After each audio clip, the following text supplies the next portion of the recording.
Chris, how are you? Which part of the world are you in?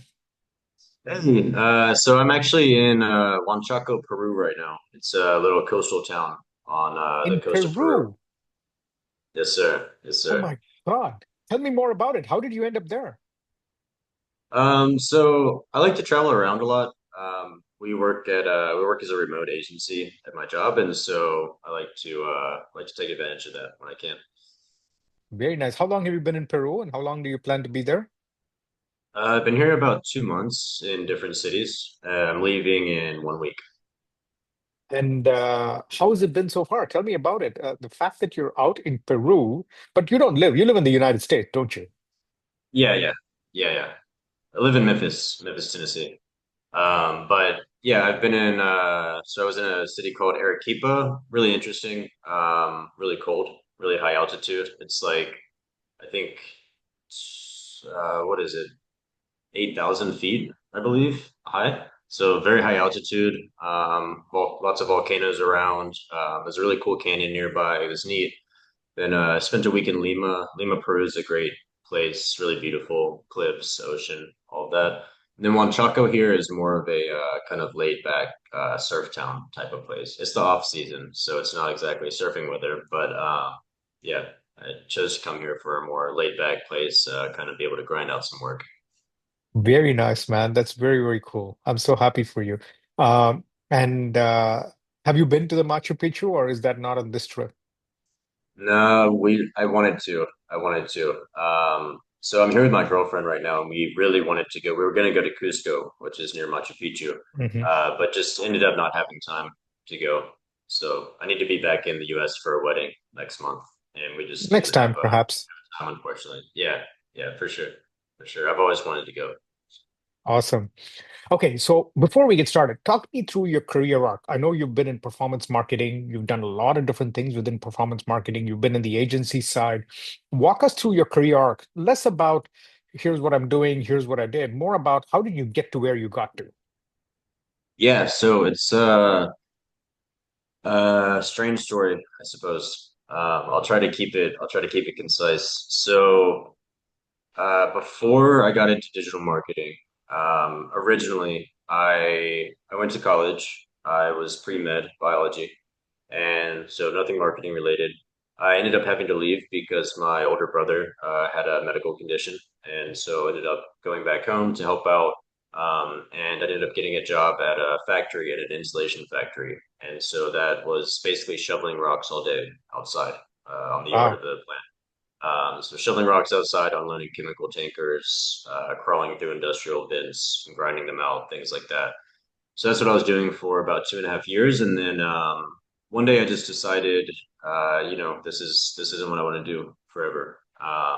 And there are some people that do, and I loved my coworkers there; they were amazing people. But I decided that this is just not quite what I want to do. So I had a friend who worked in digital marketing. He owned his own agency, and he had been telling me for years that I should try to start learning it. And I finally Uh-huh. took his advice. So what I started doing, I was working 10 to 12 hour shifts, like 10 hours a day at the factory. And what I would do is come home and spend 4 to 5 hours a day. Reading articles, watching YouTube videos, reading blogs, LinkedIn posts, things like that to learn marketing to start getting good enough with the idea of freelancing. Ended up landing a job at an agency called Tycoon, run by a guy named Colin Slattery, and one of the best in the world at Google Ads, by the way. He taught me a lot, taught me everything I knew about Google Ads. And so I started there entry level, moved up pretty quickly to paid search strategist. I was there for about 2 years. Learned a lot while I was there about paid search, of course. I was running Google Ads, but also about agency management, sales, all that sort of thing, right? It's a small agency, you've got to wear a lot of hats. So went from there. I left there actually to freelance was my idea. I wanted to get into the freelancing business, but Understory. So I'm currently a head of paid search at Understory agency, and we focus on B2B SaaS. And I wanted to freelance. I wanted to get more into SaaS. And I was already working on two accounts for Understory, and that was going to be part of my Hmm. freelancing. but they ended up signing a lot of Google clients at one time. So they offered me a position there full time as head of paid search. It was an offer I couldn't turn down. So here we are. So now for the past year, I've been working at Understory as head of paid search, mostly focused on B2B SaaS clients. So, in just about 4 years, went from shoveling rocks in a factory to the head of paid search at a decently well-known agency in the B2B SaaS world. Got it. Very cool. So today we're going to talk about, Chris, performance marketing in particular, and also AI. How's that changing the world? If we can cover LinkedIn, which I think is a new emerging B2B specific ad performance management, performance marketing advertising platform, then we'll cover that as well. But let's start first with Google, just to get everybody level set. Google is the largest PPC search engine marketing solution. Bing is not even a close second.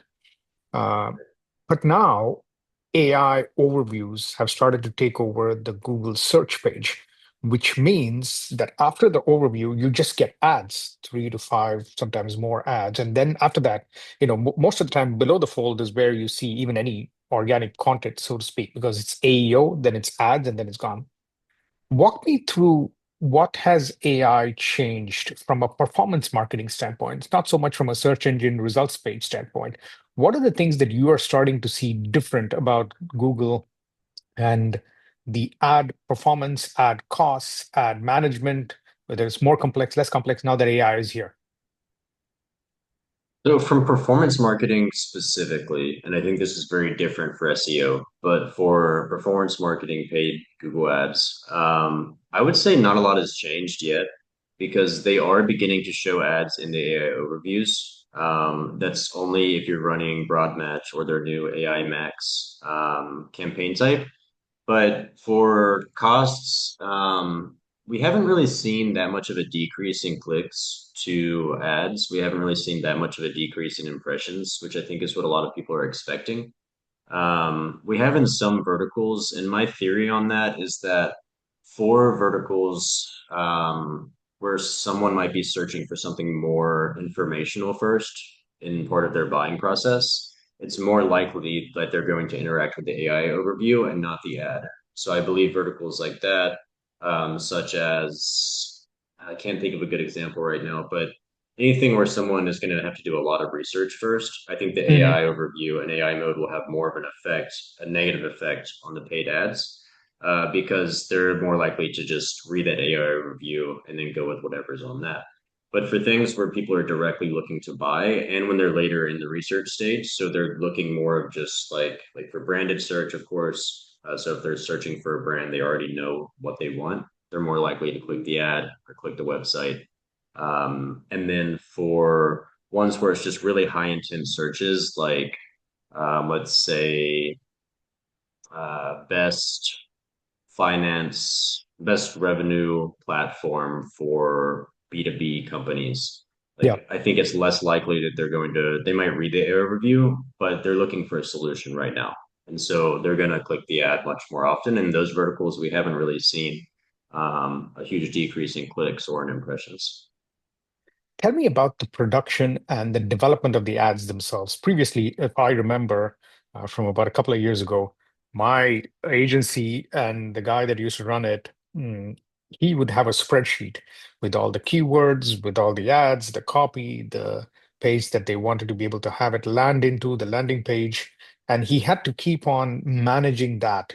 And then, of course, the bidding process, which it got easier because the bidding got to be automated, not manual anymore. But how does AI change that? Are you managing still? So walk us through the new AI onboarding workflow of Google Ads versus maybe 3, 5 years ago. It's about the same still. I mean, you still need to write the copy. So it will generate the copy for you if you allow it to. It also has settings now where it will scan your website and make the assets based off of that. So the extensions, Yeah. the copy, it'll choose the page to go to. I would not suggest to anybody to do that. If that product is not there yet at all. Unless you want horrible ads, don't do that. But so you still write copy manually. You still choose the final URL, so the page that landing page that the ads will be going to. So much is the same, I would say. There are more options, but they're not very quality yet. There are campaign types, new ones like they call AI Max, which is it's choosing the keywords for you and it's choosing the copy for you. It's choosing what page each individual ad goes to. But from the case studies that I've seen so far, it's not there yet at all. The case studies Mm. Google puts out show, of course, because it's their new product, people want them to spend money on it, that, oh, it has gives you this many more conversions, it lowers your cost per lead. But usually those case studies that Google puts out for new products are based on really large enterprise companies that have more testing budget and that have a lot of data for that to work with. And that might work better. But for the average brand, I would say do not test out AI Max. Don't use their AI tools yet. It's pretty much the same in terms of ad creation still. Why is the AI not there yet? What part of it is not working, you think? Is it because that the AI just makes a lot of assumptions? Does it give you wrong data? Does it pick the wrong things? Does it just do generic things? But what about the AI not there? By the way, this is the same across the board. Even when I talk to Right. people about vibe coding, the simple pull me a web page, yeah, that anybody can do. But the moment you get a little bit beyond that, you want to author something, you want to integrate into something, it breaks up so quickly, it's not even funny. Yeah, sort of all of those things that you listed, but I would say and when it comes to copywriting, the generic part is really bad. It will write a lot of the same headlines and a lot of just best Cut and whatever. paste. And this is the brand name, and this is this. And so it's just very generic stuff that's not really going to likely get you a good click-through rate, not going to get people to click on your ads. And in terms of it not being there yet for like choosing which page to go to, for example, a lot of times it will send people to blog posts because blog posts are usually made through SEO, right? So they're made to be relevant to Google. So Mhm. Google thinks that they're relevant. And so when it's making your ads and deciding which page to go to, it says, oh, this looks very relevant if someone's searching for this term because the SEO has made it that way. So it might send someone to a blog, but really you want to send them to a landing page that gets them ready to buy because they're a high intent user, they're a high intent searcher. And so it's not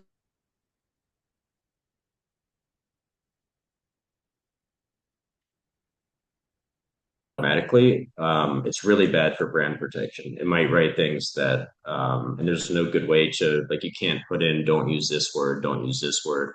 So it might word things in a way that your brand doesn't use. Like it might say, your brand says build, not create, but it will say create. Or your brand might say employ, not hire, but it says hire.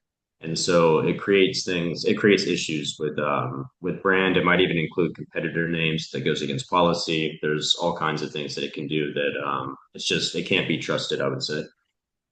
Do you I think it'll use get there, but for do now, you it can't be. use Chat GPT or Claude or anything to refine your copy, or are you still doing it manually? Yeah, I do for sure. I do for sure. I find so I have a custom GPT that I've built over time. I also have a Claude project for copywriting. I create the copy to begin with and the ideas, or I'll use it, or I'll do it in the reverse. I'll have it come up with ideas. I think those are better for ideation than anything. I don't think they generally create like ready to go copy, but they're great for coming up with a lot of different options and then sparking ideas for you to then write good copy. Sometimes they'll make ones that are just copy and pastable, but a lot of times we use it for ideation. And in our custom GPT, we have it to where it will say, give 10 example headlines that are benefits, 10 that are features, 10 that relate to the brand name, 10 that relate to et cetera, just best practice, 10 that are CTAs, things like that. And then use those as ideation to create the real copy and the final copy. Got it. No, that makes a lot of sense. I think a lot of people that I talk to, Chris, have also been talking about bringing advertising together. Now, that's the holy grail. Some people do Google and Meta, some people do Google and Instagram, YouTube into the mix, LinkedIn into the mix. If you talk about B2B companies, the two major platforms they use are Google and LinkedIn. LinkedIn doesn't seem to be as mature as an ad platform, obviously, as Google is or Meta is. Walk me through your experiences with LinkedIn. What are you seeing in terms of ads? It's a different platform as well. It's more top of the funnel awareness, education content rather than necessarily conversion, correct? It is, but it depends how you use it. So not trying to plug here, but at Understory we do a lot of LinkedIn ads also because our whole thesis is that we like to run every platform and have experts in each platform so that we can combine all the learnings and combine, make sure everything is solid across the brand.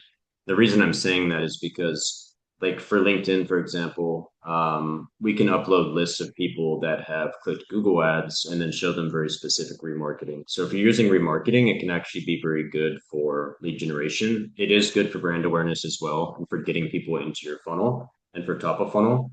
But also there's LinkedIn outreach, right? So tools like Hey Reach that allow you to set up automated sequences that you can upload lists that you build in Clay, you build from wherever, and you take lead lists that are your ICP, they're the right job title, they're the right company size, they were just raised a funding round, whatever it may be that the vertical that the company is targeting for their ICP, and then set up sequences to automatically connect with them and then send them message flows and conversational message flows, right? You don't want to pitch slap people, but you can use that to be very direct with people. And also for LinkedIn ads, you can upload, you can do account based marketing. So you can do ABM and upload lead lists and then target only those people with the ads and really tailor the creative to make it to where it can generate leads for you instead of just being top of funnel. But I would say like we generally it depends on the vertical, but we use it for both very heavily. So it's usually warming up the audiences with the more top of funnel. And then as they get warmed up, hit them with remarketing, hit them with this outreach, and do the direct list uploads as well. Yeah, that makes a lot of sense.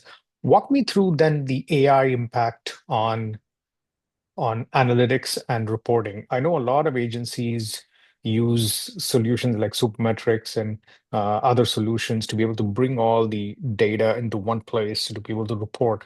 We'll talk about ABM campaigns because that's, I think, is an interesting topic that you brought up as well. But how difficult AZ in 2025 is still reporting and analytics? It's a very important part of marketing ops and GTM ops, but it still doesn't seem like anybody has really nailed it. There are a bunch of tools that help you do it. There's a philosophy on how to do it, but it still feels a little bit more manual. Am I right or am I incorrect?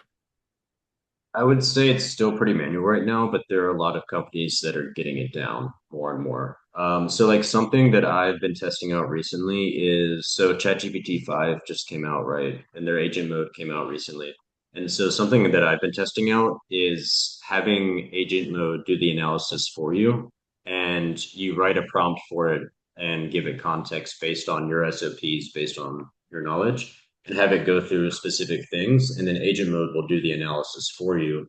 Um, and you can do it automatically that way, and then turn it into spreadsheets. It'll turn it into graphs. It'll turn it into slide decks, whatever. So we do that a lot. And I think that's a great use of agents is to use them for analysis. They're definitely not ready there yet for actually execution because they make mistakes. But if you keep them on read only, like add them as a read only user, one of your emails for your business, and then use that for the ChatGPT agent mode, then you can have it analyze your accounts and it works very well.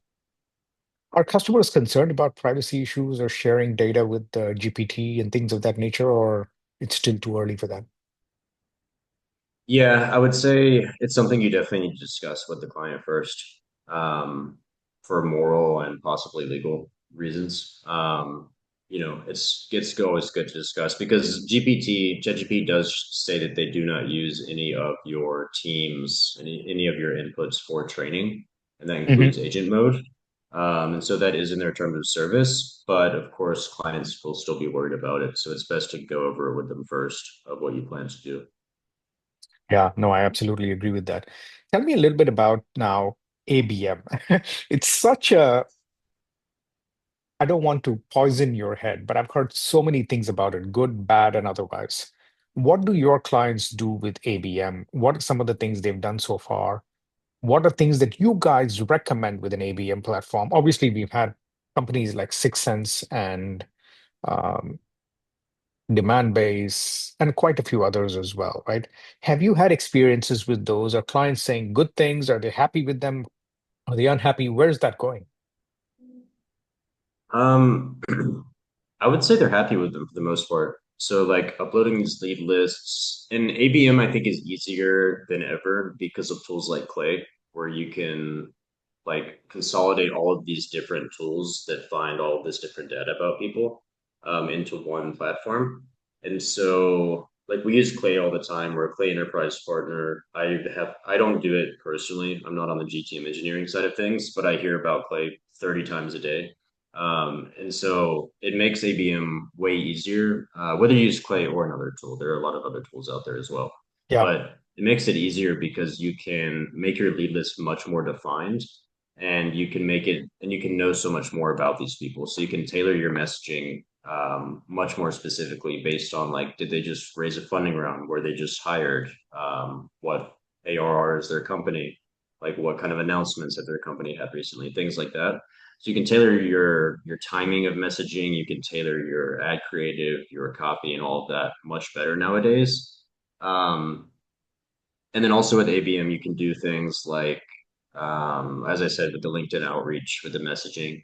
And then also things like tools like RB2B, for example, will let you de-anonymize website visitors. And that's another client that we work with.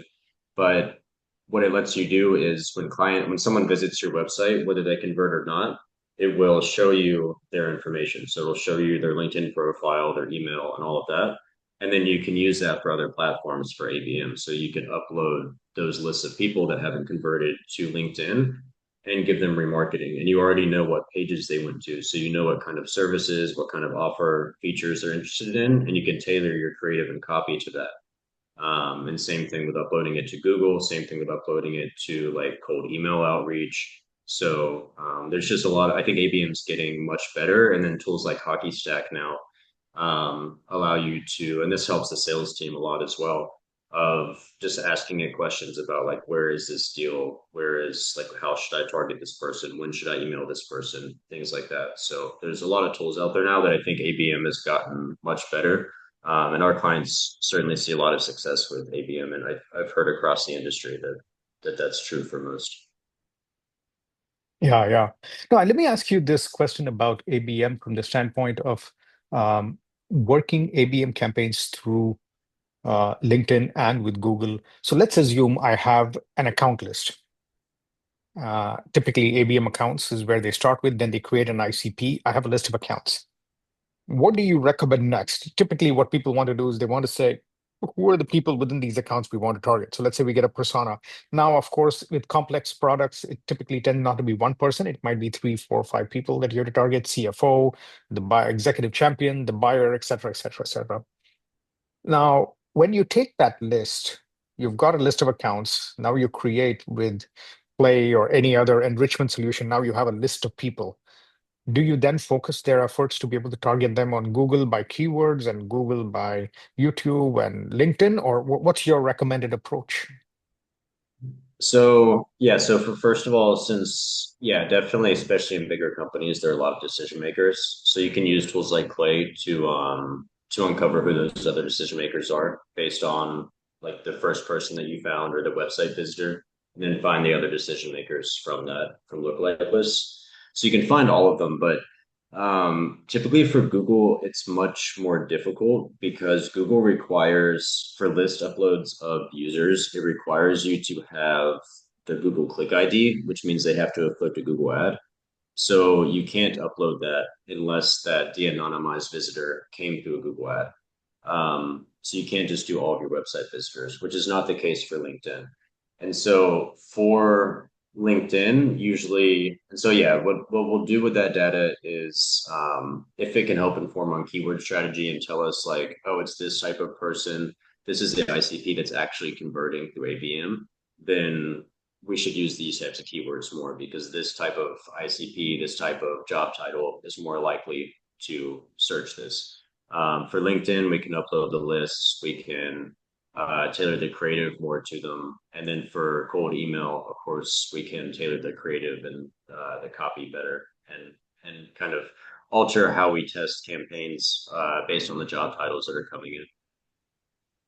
Yeah. Tell me about the things that you have seen so far uh, in terms of being able to help companies take the LinkedIn advertising that they're doing, take the Google advertising that they're doing, and create these, what they call end-to-end campaigns. Adam Robinson from RB2B is a client of yours, right? Uh, Yeah, big time LinkedIn influencer of some sort, building a good company as well. You guys work with yeah. them as well. Are you helping them across the board for a lot of different things? And when ABM campaigns focus on a lot of efforts, let's actually focus on one question. A lot of your clients that do work tend to do work with mid-sized companies, or they are mid-sized companies themselves. Do you work with enterprises as well, or do you focus more on the smaller scale? For our clients or for the What type of clients clients and what or kind for of our work? Yeah. clients? Yeah, so our clients are typically anywhere from seed stage to Series C. I would say the majority are between Series A to Series B Yeah, in Series terms A of to Series C. size. Last question before we get go. You've done a lot of custom GPTs. You've done a lot of taking GPTs and making it work for you as well.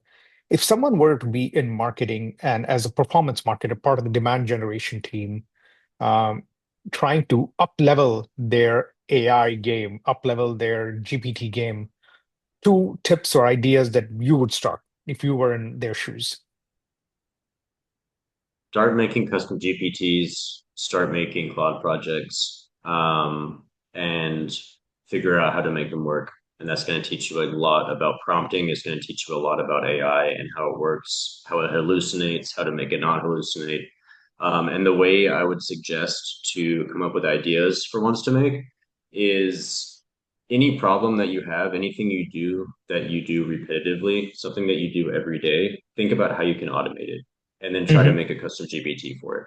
And then keep doing it until you get it to work. Or you'll find out that it doesn't work, and that will teach you what the limits of what this AI can do, right? So I would say anything, any problem that you have consistently, any friction point, try to solve it with AI first. And also, I would say get into Lovable and vibe coding because that's going to teach you a ton about AI. It's going to teach you a ton about prompting. You'll end up having to learn web developed skills also if you want to make a functional app and learn about all about like authorization and things like that. But it'll teach you a lot about prompting. So I would say start making custom GPTs and start making cloud projects for anything that's a friction point for you. And that's going to teach you faster than anything else will. Thank you so much, Chris. This was terrific, buddy. Yeah, yeah. It was great. It's been great. Good.